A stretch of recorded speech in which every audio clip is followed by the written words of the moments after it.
તો hello friends, કેમ છો બધા? જય શ્રી કૃષ્ણ.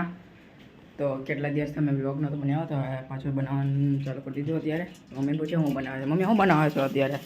શાક ને રોટલી. શેનું શાક બનાવે છો? રીંગણા બટેકાનું શાક ને રોટલી. રીંગણા બટેકાનું શાક ને રોટલી. રીંગણા બટેકાનું શાક, રોટલી, સલાડ. ઓરાઈટ. ચલો આવી જાઓ બધા જમવા. આ તો આજ કેટલા મારે દિવસથી તે બ્લોગ નતો બનાવ્યો વિચાર કેટલો ટાઈમ નહોતો મળતો. ટાઈમ તો એટલો બધો બિઝી. હા, આળસ કાંઈ આળસ નહીં. આળસ તેમાંથી હિંગ લઈ તો બેટા.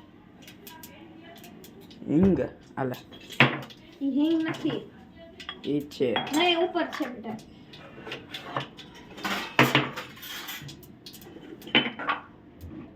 ચલો હિંગ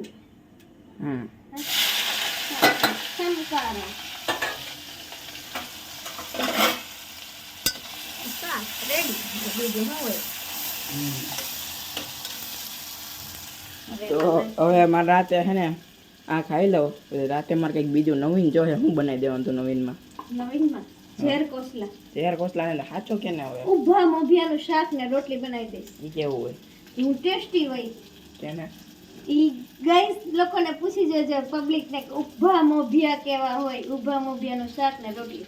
એવું છે તો પૂછીએ હમણાં હા, કેવા હોય. પૂછી જોજો કે ઊભા મોભિયા કેવા હોય. મને કહેજો કમેન્ટ કરી.